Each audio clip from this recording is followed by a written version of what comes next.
I knew I had no choice but to get out of PureGym. And in this video, I will explain exactly why.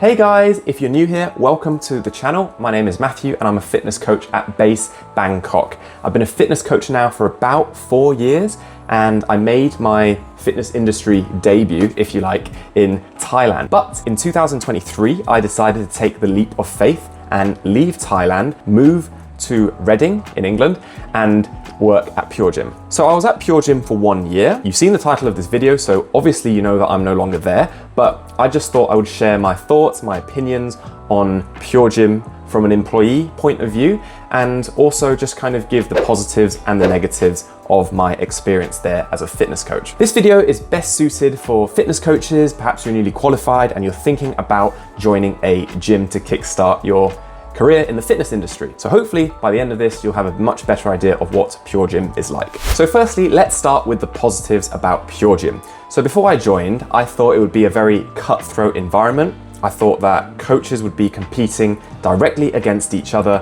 for clients and one-to-one members going into that gym. Prior to my time at PureGym, I have heard from other coaches, more experienced coaches, that to get clients in an open gym, it would be very much a dogfight for leads into each coach's business. However, this was not the case at all. All the coaches there, that's including the management, everyone was really, really friendly and supportive. I felt like I was very much part of a team when I was at PureGym. I would have regular catch-ups with the manager. A lot of the members that come into PureGym on a frequent basis were also really fun and friendly, and it was just really enjoyable interacting with every one of them. I think a lot of people were surprised that I came all the way from Thailand to work in Reading, out of all places, in that PureGym, because I guess a lot of the fitness coaches were very local. They were born and bred in Reading, or they grew up very close to that area. For every coach that starts at PureGym, free PT business support is also offered, completely free of charge. So this is an online portal where all coaches can watch webinars and videos where it just gives you bit of a briefing and a lot of guidance and support with how to grow your business. Many things were covered in the modules, such as how to talk to clients on the gym floor, how to be present, how to give clients guidance, tips, support, and ultimately how to try and convert potential prospects into leads. Regular catch-ups were also held with management where they would give you their experience and their advice around growing your client base, but also about the shift work, instructing group classes, shift work as well to make sure that the scheduling works for each and every coach. Another positive about PureGym is that there is an abundance of equipment. Every time I was training a client, I never felt like there was a shortage of gear, whether it's free weights, whether it's resistance machines or fixed pins or cables, or even the functional area with the sled track. All fitness coaches at PureGym also get free access to that gym membership, so there's no need to pay anything extra. You can use the equipment, the facilities for your own training, and you also get free advertising space. Every coach gets a profile on the profile board section in the gym, and this helps with exposure. Anyone walking past has your contact details, they can take a picture of it, and they can contact you directly if they want to work with you. Although I do feel like these last two positives, any gym in the world really should offer that anyway, but it's a positive nonetheless. So those are all the positives about being at PureGym. So why on earth did you want to leave PureGym, Matthew? Sounds amazing, right? Before I get into the negatives, I want to talk about PureGym as a business and what their business model is actually like. So as a PTFC, your time is split across two areas. The first one is when you're working directly for PureGym. This is when you're doing shift work. And the other time is when you are working on your own. You're working as a freelance personal trainer. This could involve you talking with clients, doing client consultations, letting them know what it's like working with you, and of course, carrying out personal training sessions, working with people one-to-one. But let's talk about the negatives at PureGym. So the first negative is that group classes were part of the shift work. Now, why is this a negative? Well, at the start, it wasn't so bad. I was building up my group class numbers, trying to get people, more and more people into my group classes. And as I did this, because I was delivering the classes to a very high standard, thanks to the experience that I had at Base Bangkok previously, I noticed that my classes were getting very full. Why was this? That was because I was making sure that every participant in the group class felt cared for. I was correcting them on their form, their technique, and I was going above and beyond to make sure that everyone who came to my group class had a very good experience. and of course a really good sweat. They had a good workout, a good pump. But the trouble with the group classes being part of my shift work is that regardless of whether I have one person in my group classes or 30 people, my hourly pay would still be the exact same, which is a measly £10.42 per hour. There is no scalability, so it just did not feel like I was being compensated accordingly. So there I was, hustling, grafting, and doing everything I could to make sure that my group classes were enjoyable and fun for everyone, and I was getting lots of people coming to my group classes, and yet my hourly rate was just still the same. So it was a little bit frustrating, and this is the problem with any role, not just in fitness, but if the pay is hourly based and not performance based, what incentive do the employees have to actually do well and be a high performer? I guess there's not much. That was probably the reason why there were some other coaches at that gym where I worked where the classes were empty. The classes definitely weren't being delivered to the highest of standards that I'm used to at base. There came a point where I knew I had a group class coming up on my shift. I was looking at my watch and I was kind of hoping that no one would show up, because I just knew whether no one shows up and I don't have to do the group class, or it's a full house, I would still get paid the same. So yes, please. I'd rather get paid for doing less work than getting paid for doing more work. But let's talk about the shift work itself. So outside of group classes, some of my roles at PureGym involved inspecting the gym, putting equipment away, making sure the gym is neat and tidy. At times it wasn't too bad, certainly when the gym was quieter, but my goodness, during peak hours in the morning, in the evenings, when the gym was absolutely crowded and people were just leaving their equipment out all over the place, some members of that PureGym, actually when I questioned them and I asked them politely to put their equipment away, some of them even suggested that was the coach's job, they don't have to do that, and that's what the coaches are for, or the staff are for. Apart from putting the equipment away, all fitness coaches at PureGym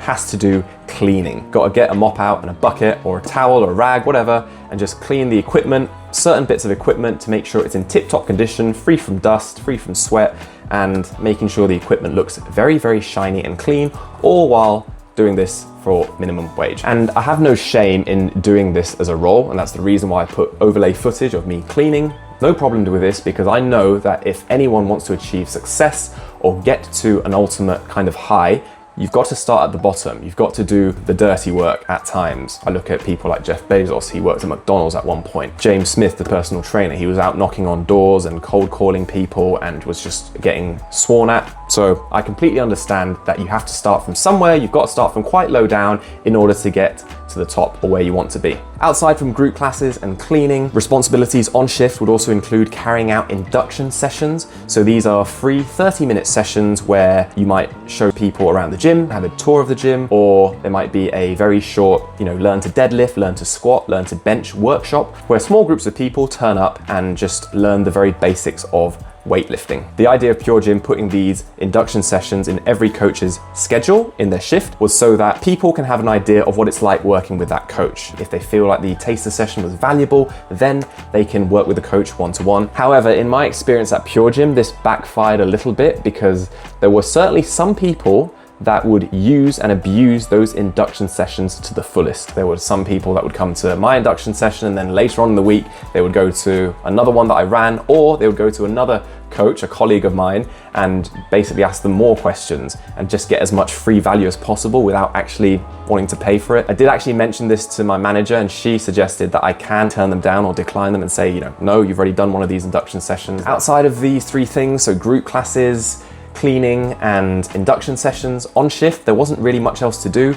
Usually whoever was on shift would sit at the podium, keep an eye on the front door. If anyone wants to buzz in or tap in and they struggle to do so, they can ask the coach. But the biggest reason for me leaving PureGym, I felt like I had no choice, as I mentioned in the start of this video, was because all coaches at PureGym have to pay the gym rent every single month. This does make sense in a way, because working with clients one-to-one, you are using PureGym's facilities to house your personal training business. All the equipment at PureGym, the maintenance costs, the fees, the servicing, all of that does cost money, and that has to come from somewhere. It is fair, and I understand that coaches have to pay something to PureGym. However, this amount was absolutely ridiculous. When I joined PureGym, the fee was £675.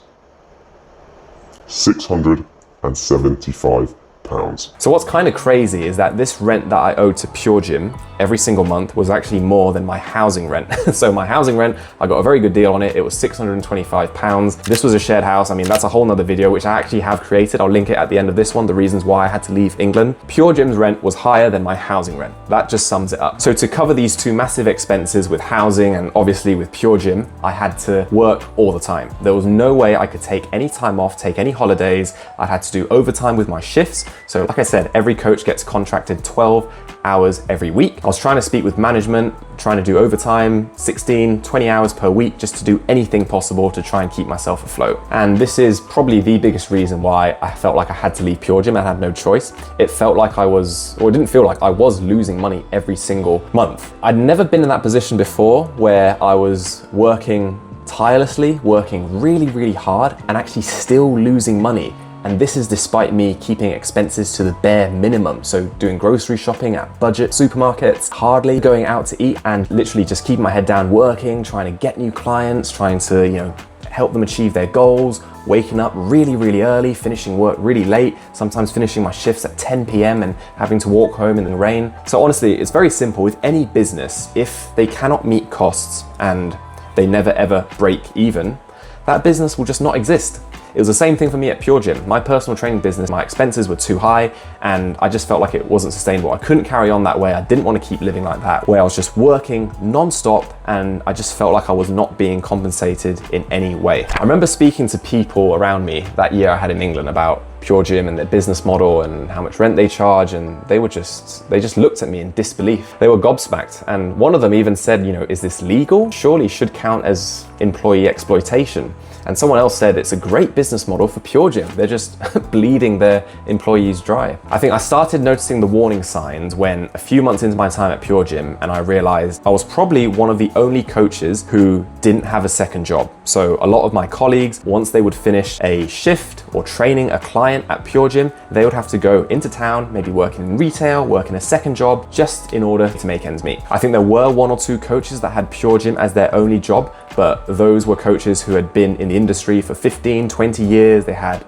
loads of knowledge and experience in them. And it was at that point that I realized, okay, maybe I did make a mistake going to PureGym. However, I've got absolutely no regrets. I believe that failure is a huge part of success, and if I didn't join PureGym, I would have never known.